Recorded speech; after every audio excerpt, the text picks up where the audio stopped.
सत साहिब सतगुरुदेव की जय। बंदी छोड़ कबीर साहिब जी की जय। बंदी छोड़ गरीबदास जी महाराज जी की जय। स्वामी राम देवानंद जी गुरु महाराज जी की जय हो।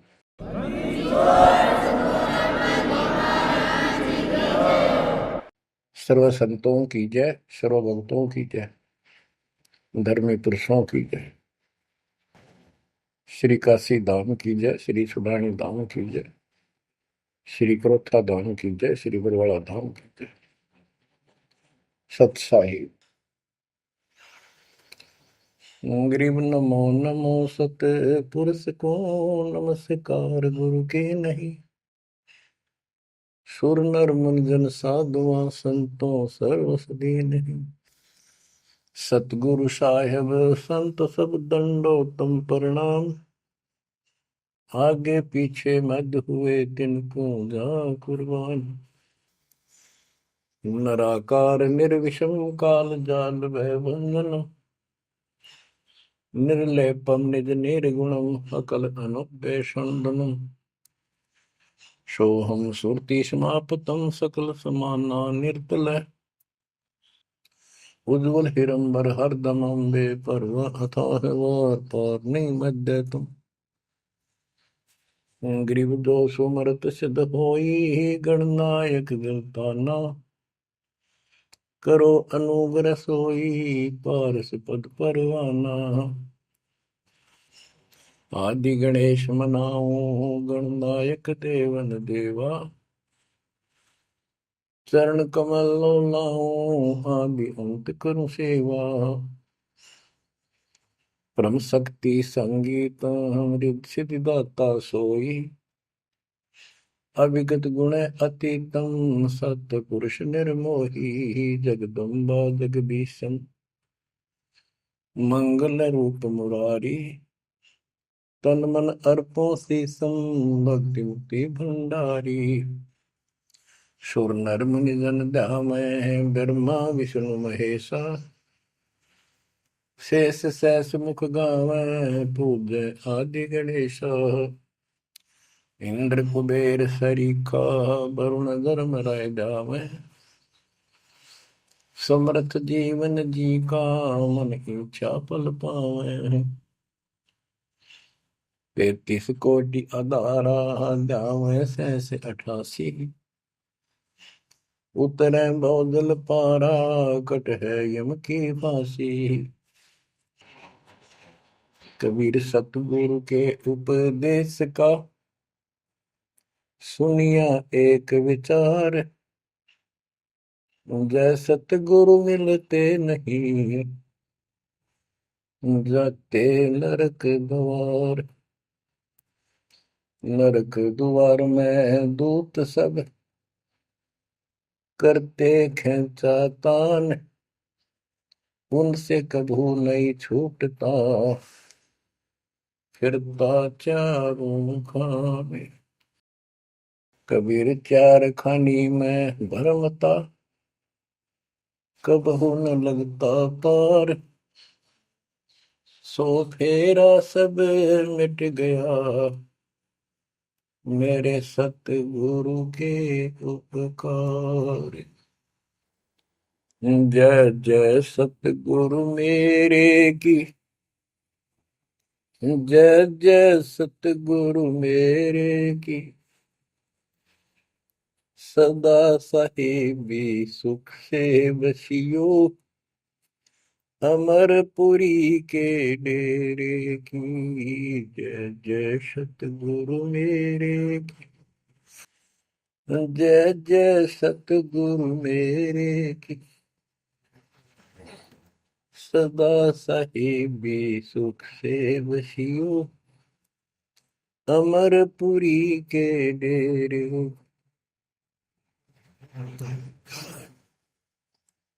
निर्विकार निर्भय तू ही और सकल वैमा। यदि साधो और सकल वैमा। सब पर तेरी साहिब, सब पर तेरी साहिबी, तुझ पर साहिब नो, निर्विकार निर्भय, निर्विकार निर्भय तू ही, पूर सकल बेमा,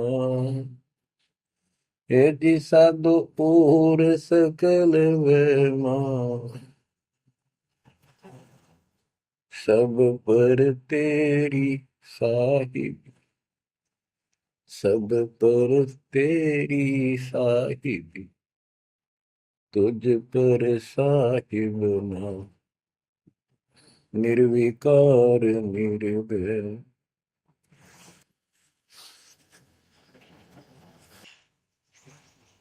परम पिता परमात्मा कबीर जी की प्यारी आत्माओं, परमेश्वर की असीम रजा से, अपने पिता की असीम कृपा से आज इस घोर कलयुग के अंदर अपने को धर्म कर्म करने का प्रॉपर ज्ञान हुआ, विशेष ज्ञान विधिवत, और सच्चा ज्ञान, सच्चा भगवान, सच्ची भक्ति, और आपको पूर्ण सतगुरु प्राप्त हुआ। जो इस गंदे लोक में आकर हम परमात्मा को फिर भुला दिए, भूल गए, भुला दिया हमारे को, भूले नहीं। ये त्रिगुण में माया, रजगुण धर्मा से निकल रहा गुण, सतगुण विष्णु जी से, तमगुण शंकर जी से हमारे ऊपर इतना जबरदस्त प्रभाव रखता है कि हम सब भूल जाते हैं और इनसे प्रेरित होकर के सारे उल्टे काम करें। ब्रह्मा जी के गुण से या ठाठ बाट की इच्छा होती है, राजपाट की इच्छा होती है, और संतानों उत्पत्ति बाई फोर्स कराई जाती है, जीव के वश का नहीं होता। और फिर ममता मोह एक ऐसा रोग लगा रखा है, ये सबता लग जाता है। किसी से 10 दिन ठीक से बात कर ले, उससे मोह हो जा, और अपने परिवार में जन्म लेने वाले बच्चों को से तो होना ही होना, हुआ तो 8% सीने से लगाते हैं उनको। तो वो होता क्या है, ये काल का आहार तैयार करवाया जाता है। गीता अध्याय 7 श्लोक 12 में कहा है कि अर्जुन, रजगुण तमगुण सतगुण, रजगुण ब्रह्मा, सतगुण विष्णु, तमगुण शिव जी, इन तीनों गुणों के द्वारा जो कुछ भी हो रहा है उसका निमित्त मैं हूं, मैं इनमें नहीं हूं, यानी मैं इनसे अलग हूं, ऊपर हूं। रजगुण ब्रह्मा से उत्पत्ति, सतगुण विष्णु से मोह ममता एक दूसरे में जकड़ देना, सतीथी बोल रहे हैं इसको, अब टिके रहे यहाँ पर, और तमगुण शंकर से संहार। ये है यहाँ का प्रोसीजर। हमारी आंख कतई नहीं खुलती क्योंकि प्रेशर ज्यादा है, इतना दबाव है, जीव की अवस्था नहीं है। आपको इतना ज्ञान सुना दिया और सुना रहे हैं, इस ज्ञान से आपके अंतःकरण में ये फाइनल हो जाएगा एक दिन। क्योंकि बार बार कोई वस्तु सुनते हैं, उसका धीरे धीरे धीरे धीरे असर बनना शुरू होता है। हम बातें सुनते हैं, सत्संग सुनते हैं, विचार मालिक के सुनते हैं, वाणी सुनते हैं, तो एक बार तो कति वैराग आ जाता है कि सचमुच बहुत गलत जगह फंस गए, या कुछ भी अपना लेंगे। और उसके थोड़ी सी देर के बाद, क्योंकि हमें और काम भी करने होते हैं, ये व्यवस्था यहाँ की ऐसी है, तो फिर शाम तक कति भूल पड़ जाती है, बस मंत्र कभी कभी याद आ जाते हैं करने हैं, सुबह दोपहर शाम की वो नियमित सतुति भी याद रह जाती है। बाकी समय हम ज्यादातर अन्य कारोबार के सिलसिले में, रोजगार के सिलसिले में बातें करते रहते हैं। वह फिर से थोड़ी सी भूल पड़ जाती है, फिर जब सत्संग सुनते हो फिर जागृति आती है। ये ऐसे चलेगा, चलने दो। जैसे आपको बताता हूँ, बार बार दास बताता है कि आप बच्चे स्कूल में जाते हैं, अध्यापक आता है, अपना उसका पीरियड लेता है, सबको सावधान करता है, ध्यान से सुनो, लाइन में बैठ जाओ। तो हम बहुत सतर्क होके उनकी एक एक बातों को सुनते हैं, नोट करते हैं, लिखते हैं, फिर याद करते हैं। उसके बाद हम फिर खेलते कूदते भी हैं, बच्चे घर का भी काम करते हैं, माँ बाप का हाथ भी बटाते हैं। लेकिन जो स्कूल के अंदर जो बातें सुनी थी, जो ज्ञान सुना था, वो एक अलग कोने में, मन के हृदय के अलग कोने में डिपॉजिट होना शुरू हो जाता है। और उसके अतिरिक्त हम और भी काम सारे करते रहते हैं जो पहले भी कर रहे थे। एक दिन हम विद्वान बन जाते हैं, वो काम फिर भी कर रहे हैं। इस ज्ञान को रह रहकर सुनने से एक दिन आत्मा कति दृढ़ हो जाएगी कि इस संसार में एक दिन भी रहने का नहीं है, ये संसार एक दिन भी। और कभी भी फिर शरीर यहां से छूट जाए, जाने का टाइम आ जाए, नो प्रॉब्लम। हमारी आस्था सतलोक में जाने की होगी, क्योंकि हमने वहां जाने का टारगेट बना रखा है। पहले तुम्हारा कोई टारगेट नहीं था, हमारे पास जाएंगे कहाँ। उसमें कोई बच्चे में मोह हो जाता, परिवार में मोह रह जाता, यही कुत्ते बनकर जन्म ले लेते। कबीर साहब कहते, जहाँ आशा तहाँ बासा हुई, मन कर्म वचन सुमरियो सो। गीता अध्याय 7 श्लोक 6 में यही स्पष्ट किया है कि अर्जुन, अंत समय में जो जिस भी भाव में भावित रहता है, जिसके ऊपर जिसमें आस्था रहती है, वो उसी को प्राप्त होता है। जब तक हम भक्ति नहीं करते, इस ज्ञान से परिचित नहीं होते, तो हमारा संसारिक संसारिक यानी परिवार में, संपत्ति में, इसमें कभी हम जकड़े बैठे होते हैं। एक उदाहरण दिया करते थे गुरुदेव, एक बूढ़े की मृत्यु होती, किसान था, पशु रक्षा करते थे, मृत्यु होने लगी, उसकी जुबान बंद हो गई। आसपास परिवार के सदस्य आगे, वही पिताजी तो अंतिम टाइम आ गया, वो आगे। तो थोड़ी देर के बाद वो ऐसे संकेत करने लगा, ऐसे इशारा हाथ से। उन्होंने सोचा भाई पिताजी कुछ कहना चाह रहे है, हो सकता कोई धन दाब रखा और बताना भूल गया, वो अचानक मृत्यु होगी। एक डॉक्टर बुलाया, उसने पता था कि एक बार ये बुलवा देगा, 500 रुपये लेगा, ऐसा इंजेक्शन लगाता है। वो बुला गया, उसने इंजेक्शन ला दिया। पिताजी बता बता जल्दी क्या कहना चाहो थे। एक गाय का बछड़ा झाड़ू मुंह में दे रहा था, उन्हें खराब कर रहा था।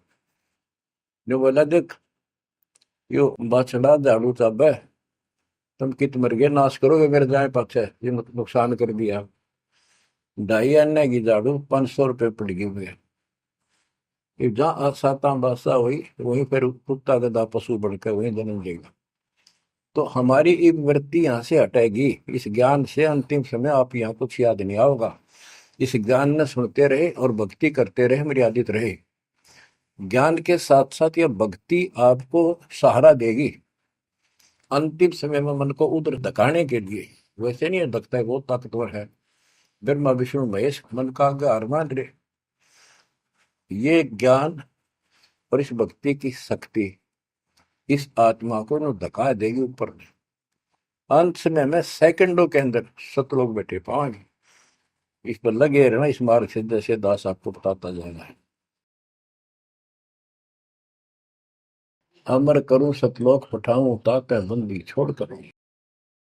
कबीर साहब कहते हैं, मैं अमर करूं सतलोक पठाऊं भेज दूं, इसलिए बंदी छोड़ कर लाता। अब यहाँ ये क्यों हो रहा है, क्या हो रहा है, आपको सब पता है।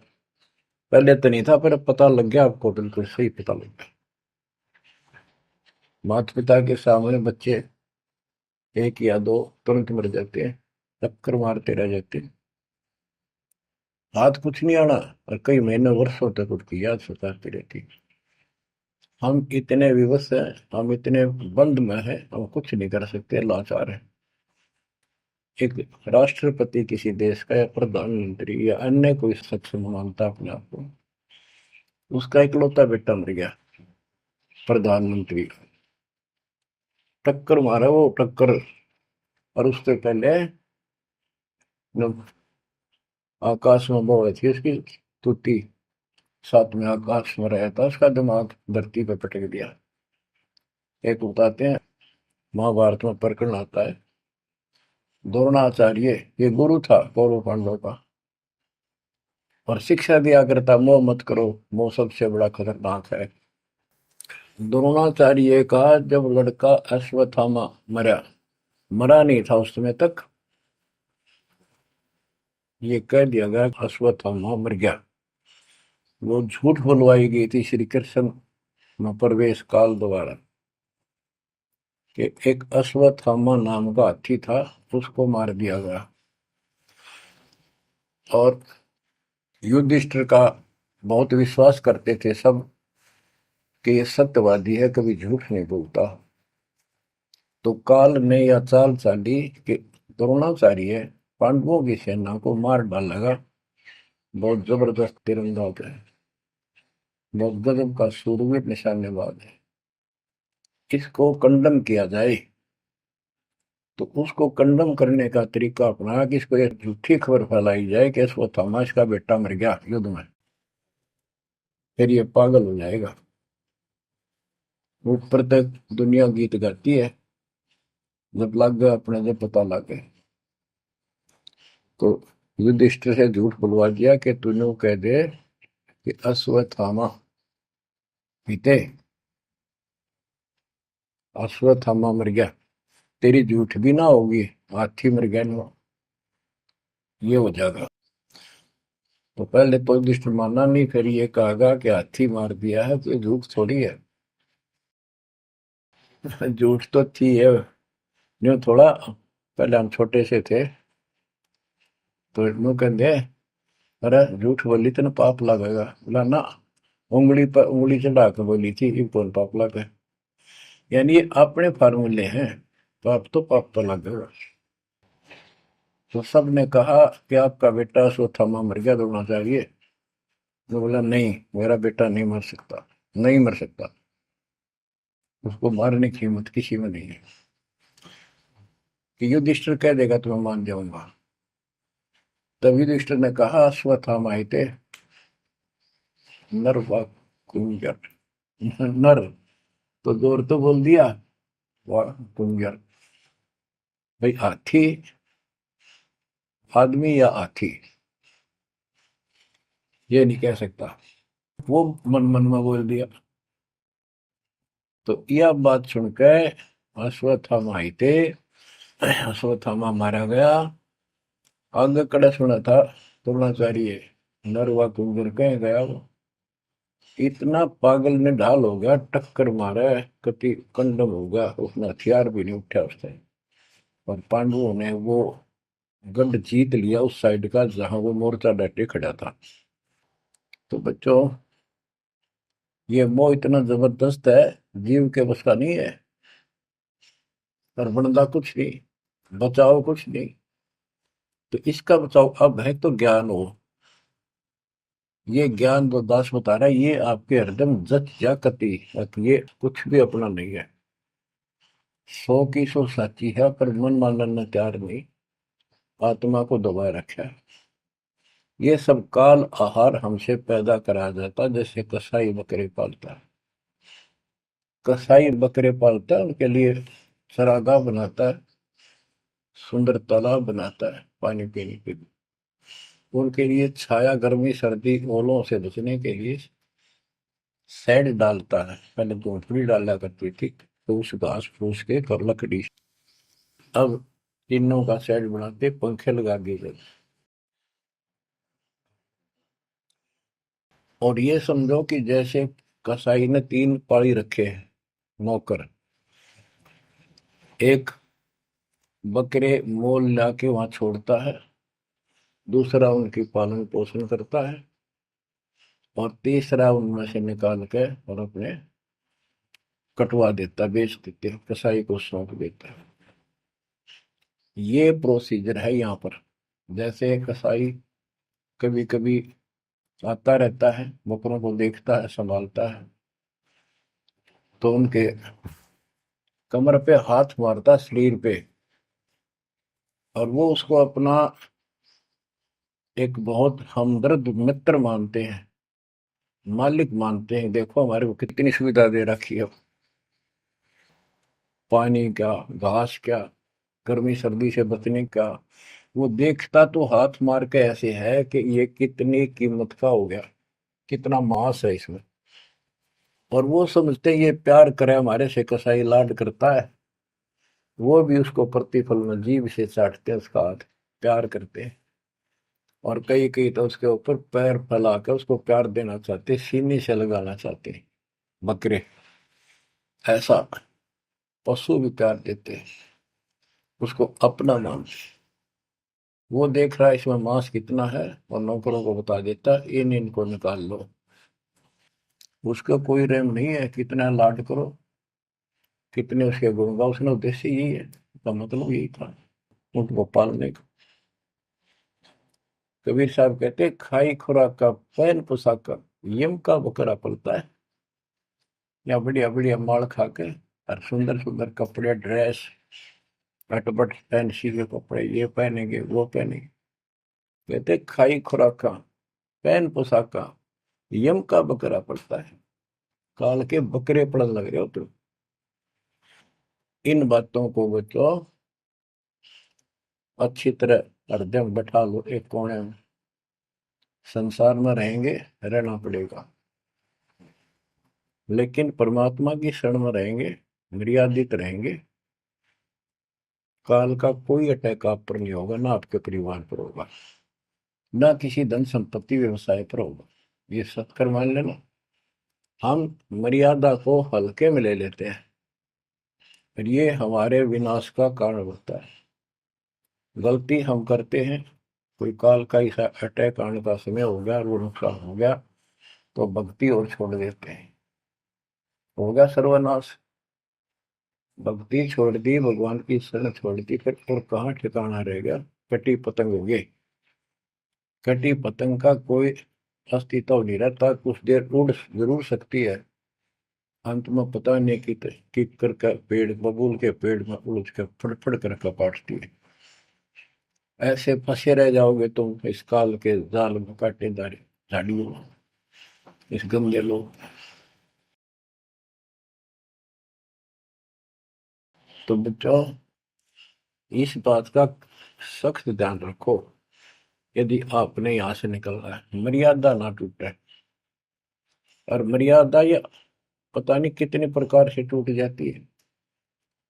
जैसे हमने किसी को सेवा दे दी, भाई क्या सेवा कर लो, शुक्रिया दाता का, मजदूरी मिली, खुशी हुई, फिर कह दिया ये त्याग दे, छोड़ दी, दूसरे को दे दी। बता फिर दुख क्यों मानना,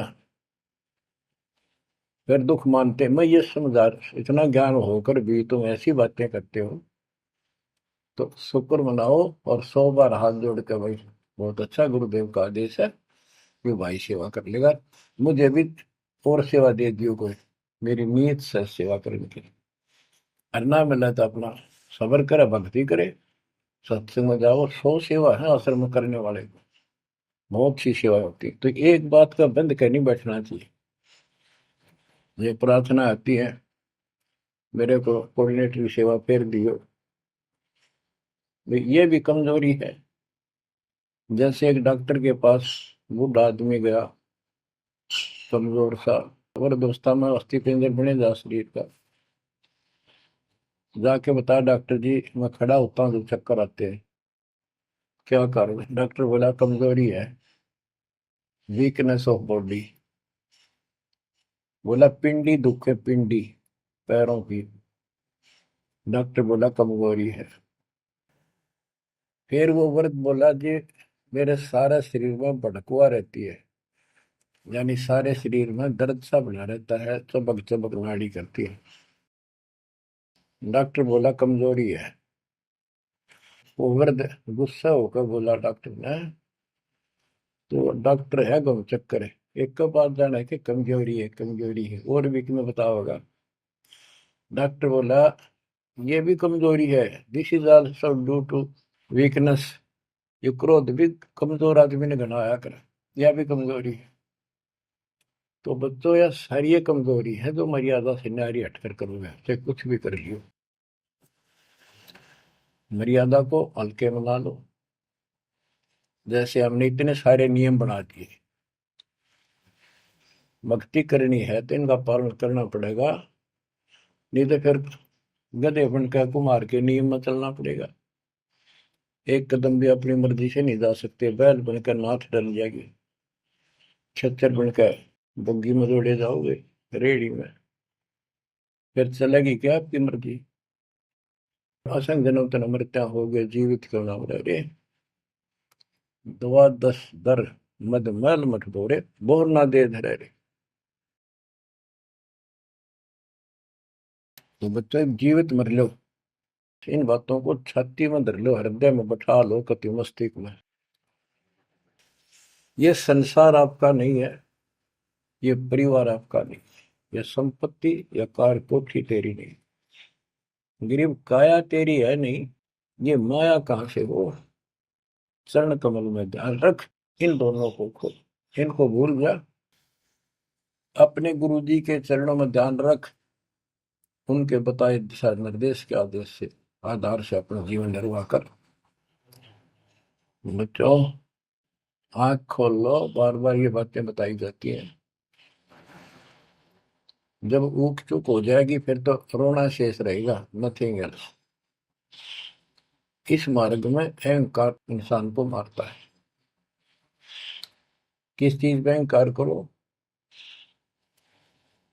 माया होगी तो अहंकार होगा, कोई पोस्ट पद ठीक सी होगी तो अहंकार होगा, शरीर स्वस्थ है, थोड़ी सी जान, अहंकार हो गया, एक परिवार में 5-4 लाठी ठाणिये हो गए तो अहंकार हो गया,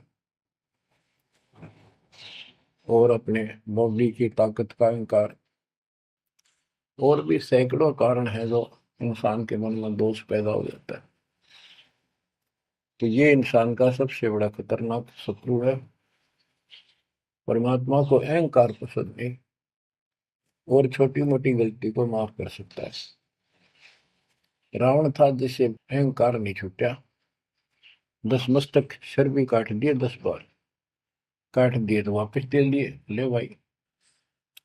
ये सारा कुछ खेल कबीर साहब का किया, सारा कुछ।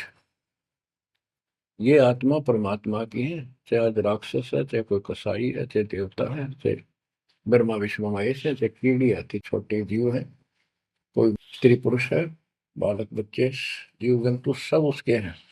काल चाहता भक्ति से खत्म हो जा, ये भक्ति में इनकी आस्था खत्म हो, मालिक चाहता है इनकी भक्ति में आस्था खत्म ना हो, फिर तो कति गए काम क्या।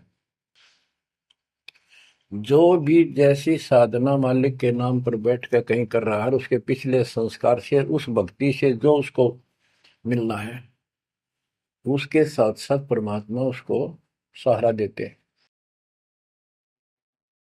जैसे रावण ने सिर काट दिया शिव जी के निमित्त, तो भगवान के नाम काटा उसने, वो भगवान की खोज में निकला था। साधना गुरु गलत मिलने से उसको मार्ग गलत मिल गया, पिछले जन्म के संस्कारी ही इतने सेक्रीफाइस कर सकते, इतनी कुर्बानी कर सकते, वैसे नहीं हुआ करते। तो पिछले जन्मों में वो भगवान का भगत रहा है, फिर इतना बिगड़ गया कि राक्षस बन गया। तो उस मालिक ने उसको 10 शीश वापस दिए, लेकिन बकवाद करी तो अंत बुरा हुआ। उसके कर्म मद सिद्धि सिद्धि की, उनसे धन दे दिया, वो धन भी यही छोड़ गया।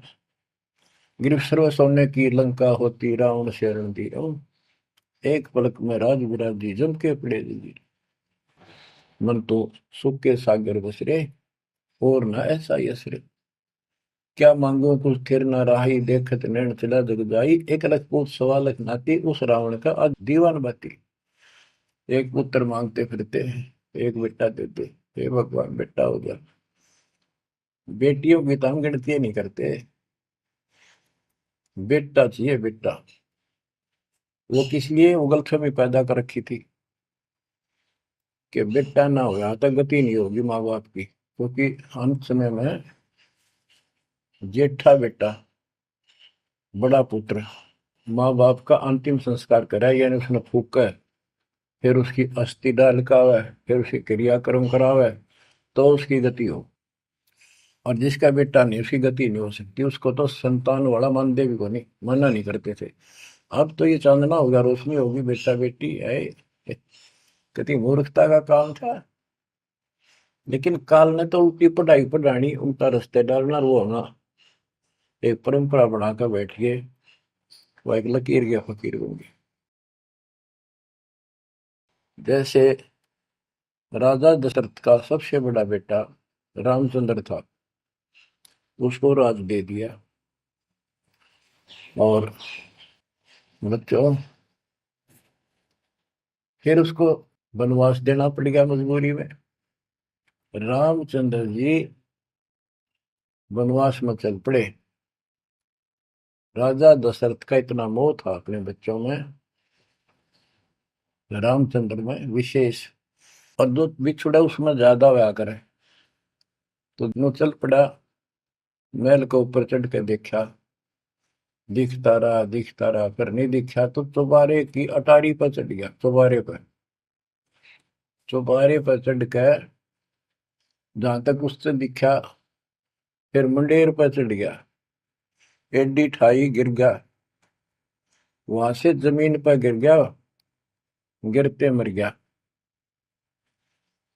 अब रामचंद्र वापस नहीं आया, उसका अंतिम संस्कार किसने करा? वो पूछने वाला वे मंदबुद्धियों ने, जो दुनिया को भ्रमित क्या करते थे, किसी की अकल वहां नहीं गई वहां तक। जेठा बेटा था ही नहीं, फिर उसके अंतिम संस्कार किसने करे? दूसरा न करे होंगे।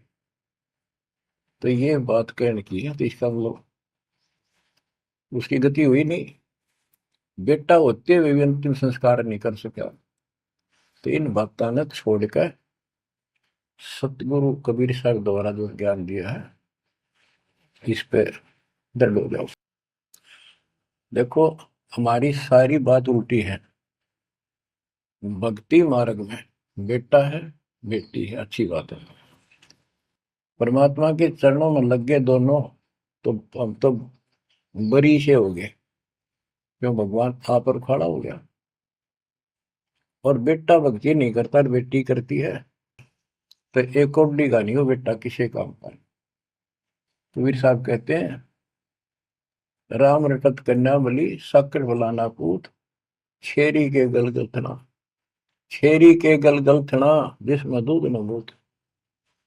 बकरी के गल में एक खाल लटका रहा, थन के साथ व्रत की खाल। कहते वो बेटा था गल का, ऐसे वजन है सिर पर, बेमतलब का व्रत का दिखावा दिखावा है। और वह बेटी अच्छी, राम रटत कन्या बली, सकट बलाना पूत। तो बच्चों, ये दातम मार्ग है, इसमें सारी बातें पहले से विपरीत हैं। देखो, बेटा ना होगा, बेटी बेटी होगी, तो यहाँ सृष्टि नहीं चलेगी। और बेटी बेटी होगी, बेटा नहीं हुआ, तो भी दिक्कत संसार की सृष्टि में आ सकती है। बाकी भगत का कोई फर्क नहीं पड़ेगा। इन बातों को जो दास कहता है, इनको एक सामान्य बातें ना समझना, निष्कर्ष है इस जीवन का। जिसका बेटी नहीं है, तो उसको ये तड़प रह जाती है बेटा होता, या भूल के भी ना करना। इन बेटे वाले ने देख लो कितने सुखी, टाइम पर रोटी नहीं, चाह नहीं भी तरसे बैठे बैठे। वो सोचे बड़ा दे देगा, छोटा सोचे बड़ा आप दे देगा, बड़ा सोचे छोटा कह देगा। बड़े बड़े आंखें में आंसू बुढ़ा में। और बेटी आखिरी सांस तक प्यार देती है अपने माँ बाप को। एक आदि ने कमी बात कह नहीं सकते, वो किस्से के बिना होती हो तो आत्माएं नष्ट होती है। आखिरी सांस तक यहाँ भी हमने देखा, जैसे लड़की रोटी खा रही है और लड़का वैसे बैठा था। माँ ने कहा बेटा वो सामान ला उठा कर, मैं रोटी तैयार बनाऊं भोजन। बेटा बेटा ना लाऊं, यूं कौन खोया लावे। बेटी तो कहा भी कोई ना, रोटी खाती खाती छोड़ गए। आण की थी एक 10 साल का की होगी, लड़का 12-13 साल का। उठ कर रोटी छोड़ के हाथ धोकर और सामान लाकर माँ को दे दिया। लेकिन फिर भी बेटे में मोह ज्यादा और बेटी में नहीं। इसका कारण यह था कि हमने बेटी को बाहर बना लिया इस गलत रीति रिवाज। बेटी तो 15-16-20 साल की मेहमान होती है आपकी। ये तो परमात्मा की बेटी 2 गुना का सुधार करती है। आगे जाके घर बसावे, उस परिवार को भी सुधारे और माँ बाप के अंदर मोह न्यारा रहे। तो भाव ये है कहने का, अगर बेटा नहीं है ना और भगत है, उसके सब भगवान धरती पर नहीं। प्रथम तो वो है जिसका कति संतान नहीं, वो भगवान। दूसरा वो है जिसका बेटा ना हो, बेटियां की करके शादी वृद्धावस्था में अपना लेकर मारा जाता है। और बेटी वहां बैठी भी माँ बाप की चिंता करेंगी और कोई ना कोई सुविधा उनको देती रहेगी। और बेटा छाती पर रह के भी खून फूक के जाएंगे, कति साफ दिखाई दे है। इसमें कोई मानो तो ना मानो, लेकिन बेटे भी हैं, ठीक है।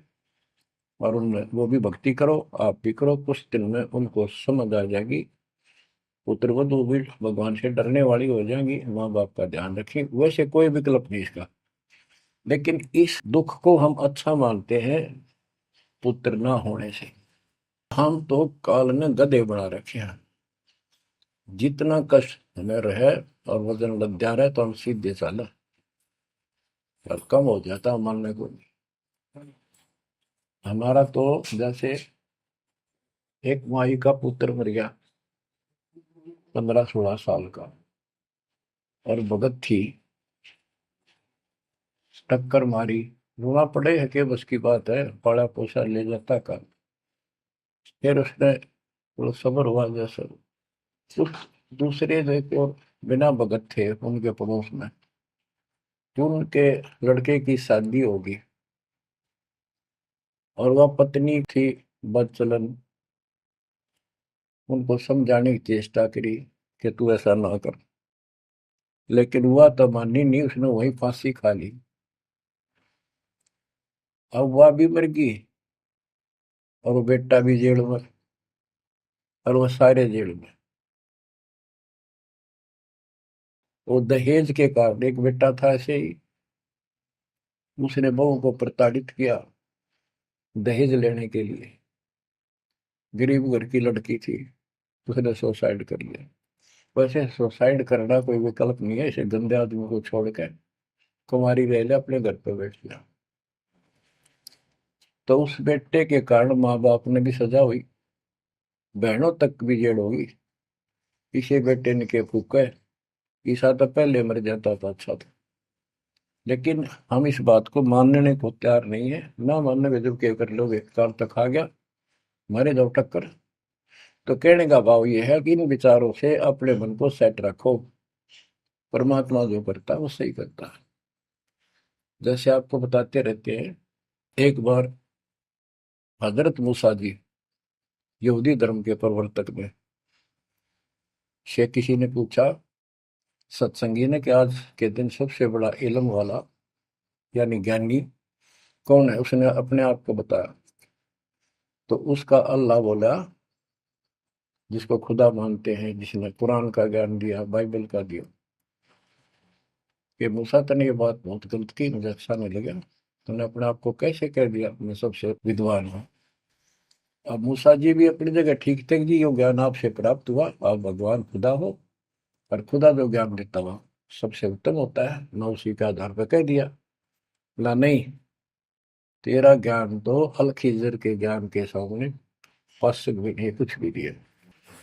तो अलखिजर के पास मूसा जी पहुंच गए। अलखिजर जी ने कहा, कबीर साहब थे वो, कि मेरी तो बातों को माननेगा नहीं, विश्वास नहीं करेगा, जो मैं को बातें माननी पड़ेगी, कोई ऑब्जेक्शन नहीं होना चाहिए, और बोल लेगा नहीं, सुन देखता देखता रही।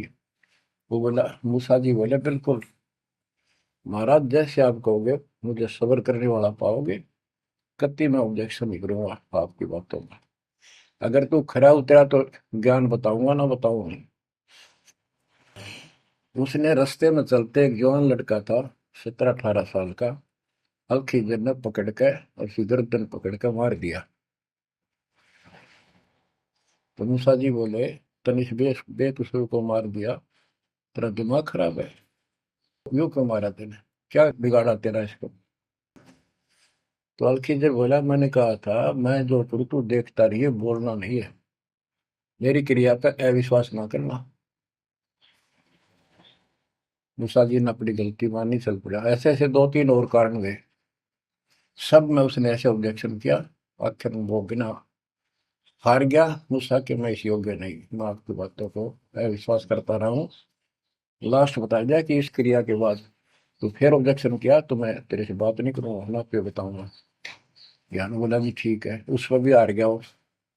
तब अलखिजर बोला, सुन ले, ज्ञान तो तूने बताऊ नहीं, तो वो लड़का क्यों मारा था।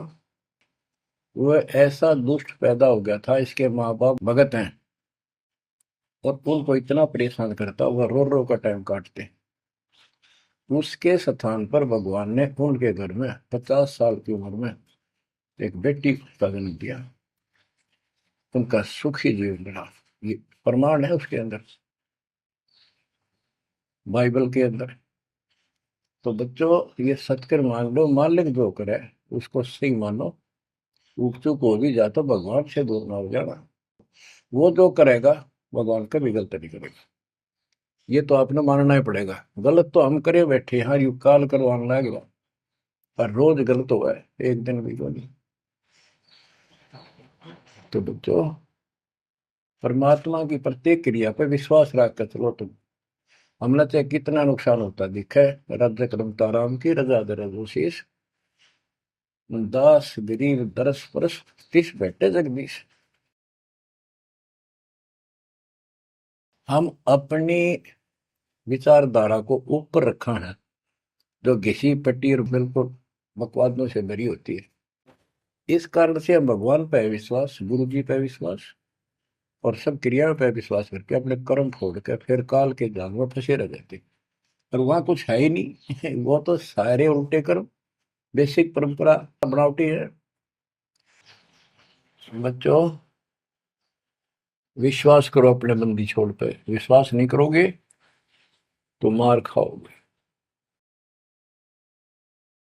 गरीबदास जी कहते हैं, गरीब सर्जन अर्जुन को सतगुरु मिले, मक्के मदीने माही, 64 लाख का मेल था, दो गन सब ही जाही।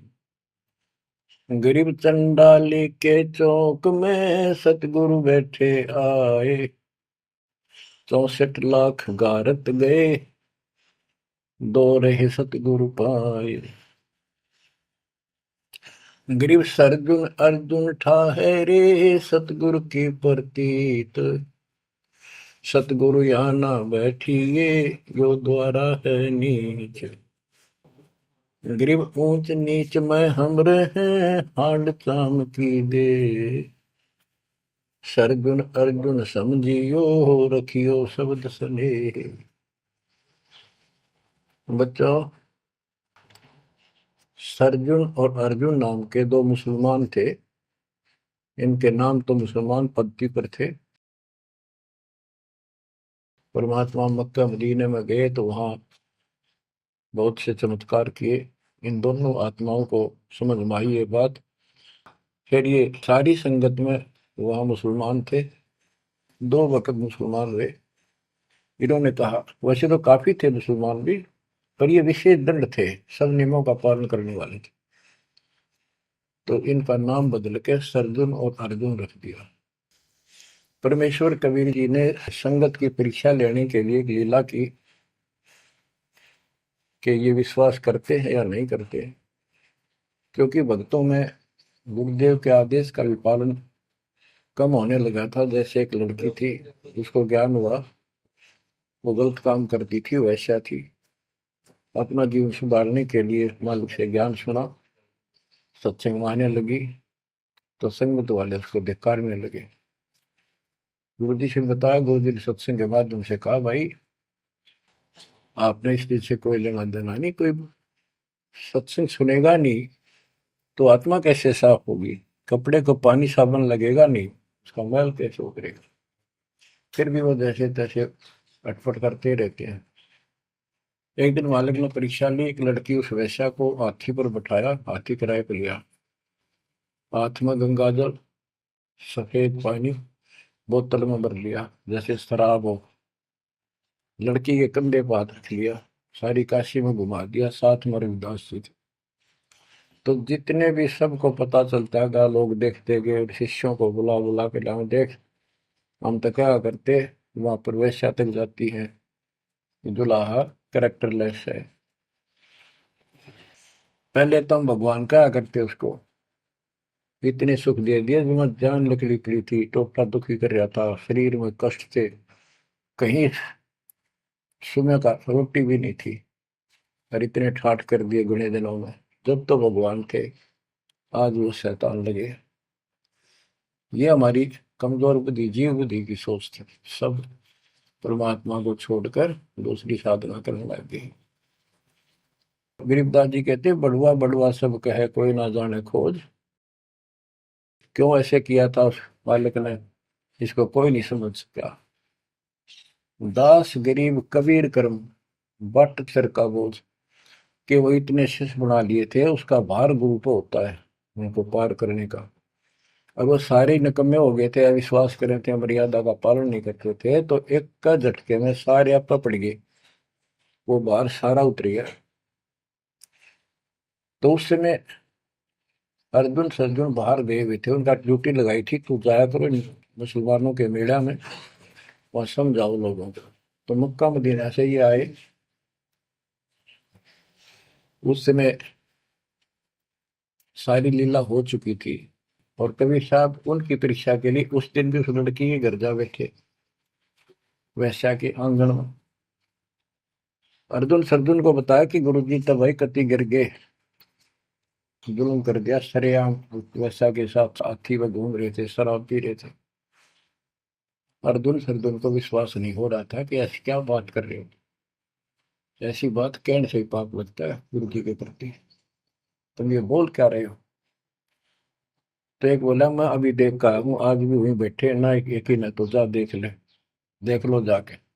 वो दोनों वहां गए, परमात्मा बैठे थे, लड़की पैर दुबारी, गुरु जी बैठे चारपाई पे, बेटी बैठी नीचे। तो गुरु जी को शिक्षा देते हैं, गिरिव सर्जुन अर्जुन ठहरे, सतगुरु के प्रतीक। यानी उनने कुछ दृढ़ता दिखाई थी, फिर जाके देखा तो वहां सतगुरु से बोले, सतगुरु आना बैठिए, यो द्वारा है नीच। हे सतगुरु, आप यहाँ ना बैठो, ये तो एक नीच औरत का घर है। परमात्मा बोले, गरीब ऊंच नीच में हम रहे, ये हाड चाम की दे, तुम्हारी हाड चाम की दे है, इसकी वही। अर्जुन अर्जुन समझियो, रखियो शब्द स्नेह। तुम समझ जाओ, अपनी भक्ति कर लो, जो नाम दिया, इन बातों में कुछ नहीं दे रहा। तुम गुरु को शिक्षा देते हो तो मेरे गुरु हो गए। ऊंच नीच में हम रहे, ये हाड चाम की दे, सरजुन अर्जुन समझियो, रखियो शब्द स्नेह। तो उनकी आंखें जब खुल गई, पैर पकड़ लिए, माफ करो गुरुदेव, मेरे नीच आत्मा है, हमसे बड़ी भूल होगी, क्योंकि वो चाहती उनको भगत की भक्ति। फिर परमात्मा ने कहा, बेटा कितनी बात बना लो तुम, मेरे प्रति वो भाव थारा हो नहीं सकता, तुम्हारे मन में मैल आ चुका है, और ईब मेरे इस शरीर से, गुरु रूप से तुम पार नहीं हो सकते। फिर रोए बुरी तरह जी, फिर उद्धार कैसे होगा? फिर बता कि दिल्ली से 10 मील दूर पश्चिम की ओर किसी गांव में हम फिर आएंगे, हमारा एक भक्त आएगा, उसको दीक्षा देंगे, दीक्षा उससे लेकर तुम कल्याण को प्राप्त होगे। तो वो कहते हैं वहां से चल के वृद्ध अवस्था में हमायूं गांव है खरकोदे के पास, वहां आकर उनके कति वृद्ध हो गए, मालिक की कृपा से वो 200 साल जिए ऊपर से। और फिर गरीबदास जी को परमात्मा मिले 10 साल की उम्र में, उनको दीक्षा का आदेश दिया। तब उसने वहां से दीक्षा लेकर वहीं शरीर छोड़ दिया, छुड़ानी में। उनकी अभी तक हमारे सामने बताओ थे, हम जाने लगे थे कि अब 2-3 साल पहले, 10 साल पहले, या भोरी वाले महाराज आया करते गरीबदास जी, उन्होंने वो मंडी फुड़वा दी। उनके दोनों की यादगार बनी हुई थी, इसलिए फुड़वा दी कि लोग इन पूजन लाग जाए गरीबदास जी को छोड़ के। तो कहने का भाव यह है बच्चों, आंख खोल लो, इन बातों को चिंतरा, गुरु के प्रति कभी अविश्वास नहीं होना चाहिए, और परमात्मा की प्रत्येक क्रिया को शिरोधार्य होना चाहिए। आंख खोल लो, परमात्मा बार बार यह मौका नहीं देगा आपको। समझा है तो सिर दर पाऊं, और नहीं रे ऐसा था। ये संसार समझदा नहीं, कहंदा शाम दोपहरे में, गरीब दास ये वक्त जात है, रोओगे इस पैरे। भक्ति नहीं करते वो न्यू रोएंगे, गलत साधना कर रहे वो रोएंगे। ये सच्ची भक्ति करके मर्यादित ना रहे तो तुम रोओगे। कभी सीधे हो जाओ, समर्पित हो जाओ, मालिक के चरणों में सदा ध्यान रखो, बुराइयों से बचो, सेवा सुमन दान करो, मर्यादा का निर्वाह करो, मालिक आपको मोक्ष दे। सत्साई।